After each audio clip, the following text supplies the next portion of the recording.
गर्मियों के दिन आ रहे हैं और महालक्ष्मी सेल्स आपके लिए तैयार है लेटेस्ट कंज्यूमर अप्लायंसेस के साथ। Branded air conditioners, best brands, best offers के साथ आपके लिए अवेलेबल है महालक्ष्मी सेल्स में। एयर कूलर्स जो आपके पूरे घर में ठंडी हवा से आपके दिन को और खुशनुमा बनाए। Single door refrigerator, double door refrigerators, inverter battery, deep freezers, visi cooler, LED televisions, semi and fully automatic washing machines, water purifier, RO plus UV, आटा चक्की, water dispensers, water coolers, mini refrigerators, सभी appliances best brands के best offers के साथ आपके लिए available है Mahalakshmi sales में।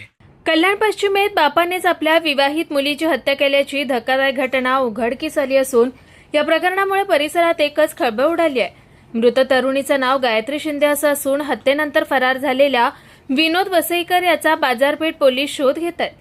कल्याण पश्चिमेतील पारेकरवाडी परिसरातील रचना royal इमारतीच्या फ्लॅट क्रमांक 102 मध्ये वसईकर कुटुंब राहत आहे। विनोद वसईकर खाजगी कामं करतो तर त्याची पत्नी आणि मुलगा खाजगी नोकरी करत आहेत। विवाहित मुलगी गायत्री काही दिवसांपूर्वी माहेरी आली होती। तिचे 2025 नोव्हेंबरमध्ये लग्न झालं होतं। रविवारी कुटुंबातील सर्वजण एकत्र चित्रपट पाहण्यासाठी गेले होते।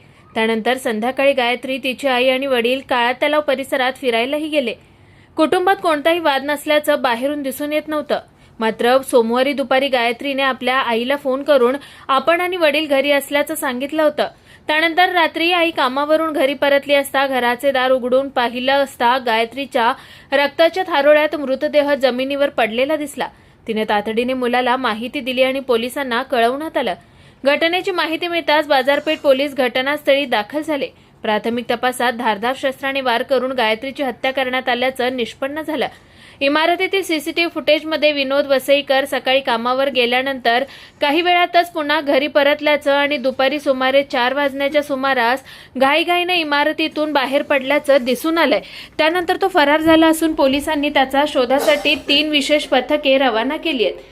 दरम्यान विनोद वसईकरने स्वतःच्या मुलीची हत्या नेमक्या कोणत्या कारणातून केली याचं कारण अद्याप स्पष्ट झालेलं नाहीये।